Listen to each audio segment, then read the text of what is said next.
नमस्कार दोस्तों, जैसा कि आप स्क्रीन पर देख सकते हैं, उत्तराखंड के अंदर लेक्चरर की पोस्ट पर वैकेंसी आ चुकी हैं। टोटल वैकेंसी 808 हैं, जिसमें से 83 वैकेंसी फीमेल कैंडिडेट्स के लिए रिजर्व हैं और ये वैकेंसी कई सारी कैटेगरीज में डिवाइड हैं।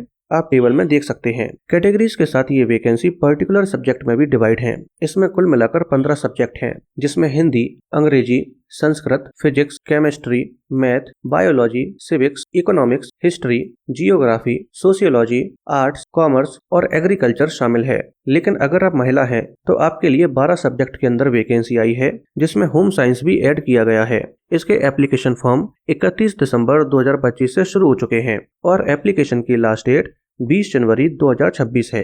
आइए दोस्तों, आज डिटेल में जानते हैं कि इस पोस्ट के लिए क्वालिफिकेशन क्या मांगी गई है, आपकी एज क्या होनी चाहिए, एग्जाम पैटर्न कैसा होता है और अगर आपका फाइनल सिलेक्शन हो जाता है तो फिर आपकी सैलरी क्या होगी। आइए दोस्तों, सबसे पहले क्वालिफिकेशन की बात करते हैं। दोस्तों, अगर आप sociology, geography, economics, history, physics, chemistry, math, English या सिविक्स के लिए अप्लाई करना चाहते हैं तो आप इनमें से जिस भी सब्जेक्ट के लिए अप्लाई करना चाहते हैं तो आपने उस सब्जेक्ट से पोस्ट ग्रेजुएशन डिग्री कंप्लीट की हो और साथ में आपके पास किसी भी मान्यता प्राप्त इंस्टीट्यूट से LT डिप्लोमा या फिर B.Ed डिग्री कंप्लीट होनी चाहिए, तो फिर आप इनमें से किसी भी सब्जेक्ट के लिए अप्लाई कर सकते हैं। अगर आप बायोलॉजी से अप्लाई करना चाहते हैं तो आपने बॉटनी, जूलॉजी या एडवांस जूलॉजी से पोस्ट ग्रेजुएशन डिग्री कंप्लीट की हो और साथ में आपके पास किसी भी मान्यता प्राप्त इंस्टीट्यूट से LT डिप्लोमा या फिर आपने B.Ed डिग्री की हो, तो फिर आप बायोलॉजी सब्जेक्ट के लिए अप्लाई कर सकते हैं। अगर आप हिंदी के लिए अप्लाई करना चाहते हैं तो आपने हिंदी से पोस्ट ग्रेजुएशन डिग्री कंप्लीट की हो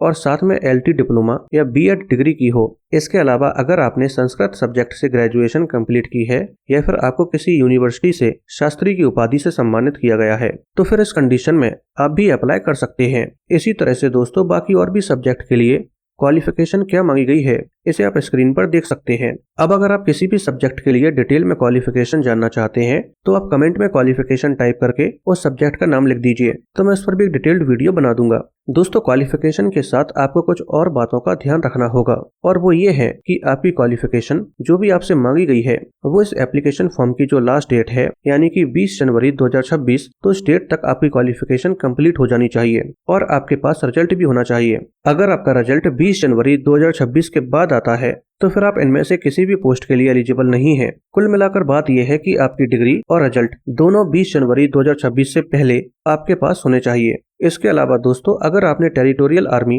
यानी कि प्रादेशिक सेना में कम से कम 2 साल तक सर्व किया है या फिर आपके पास नेशनल कैडेट कॉर्प द्वारा दिया गया BSc सर्टिफिकेट है या फिर आपके पास NSS सर्टिफिकेट हो, तो फिर इस कंडीशन में अगर आपके पास इन तीनों में से कोई भी एक एक्स्ट्रा क्वालिफिकेशन है तो आपको ज्यादा प्रेफरेंस दी जाएगी। आइए दोस्तों, अब जानते हैं कि इस वैकेंसी में एज क्राइटेरिया क्या है।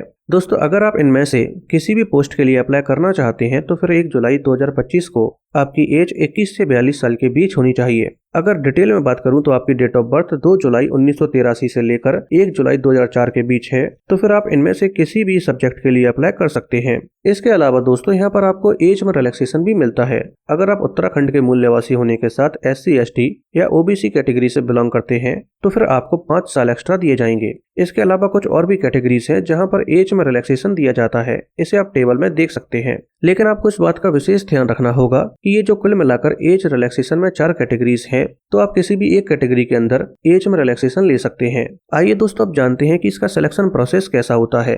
दोस्तों, यहाँ पर सिलेक्शन प्रोसेस 2 स्टेज में होता है। पहली स्टेज पर एक ऑनलाइन रिटन टेस्ट होता है और दूसरे स्टेज पर डॉक्यूमेंट वेरिफिकेशन होता है। आइए दोस्तों, दोनों ही स्टेज को थोड़ा सा डिटेल में जान लेते हैं। दोस्तों, पहली स्टेज पर एक रिटन एग्जामिनेशन होता है जो MCQ फॉर्मेट में होता है, यानी कि यहाँ पर आपको 4 ऑप्शन दिए जाएंगे और आपको 4 में से किसी एक ऑप्शन पर टिक करना होगा। इसके अलावा दोस्तों, यहाँ पर नेगेटिव मार्किंग भी है जो 1/4 की है, यानी कि अगर आप 4 क्वेश्चंस गलत कर देते हैं तो फिर आपका एक सही आंसर भी गलत कर दिया जाएगा। अगर आप पहली स्टेज पर ज्यादा से ज्यादा नंबर ले आते हैं तो फिर आपका फाइनल सिलेक्शन हो जाएगा। इसके अलावा सेकंड स्टेज पर केवल डॉक्यूमेंट वेरिफिकेशन होता है, जिसमें आपके तमाम डॉक्यूमेंट्स चेक किए जाते हैं। आइए दोस्तों, अब जानते हैं कि अगर आपका फाइनल सिलेक्शन हो जाता है तो फिर आपकी सैलरी क्या होगी। दोस्तों, अगर आपका इनमें से किसी भी सब्जेक्ट के अंदर फाइनल सिलेक्शन हो जाता है तो लेवल 8 के अकॉर्डिंग आपकी पर मंथ सैलरी 47,600 रुपए से लेकर 1,15,100 रुपए के बीच होगी। दोस्तों, अब अगर आप जानना चाहते हैं कि इन सभी सब्जेक्ट का सिलेबस क्या है तो आप कमेंट में सिलेबस टाइप कर दीजिए, मैं उस पर भी एक डिटेल्ड वीडियो बना दूंगा।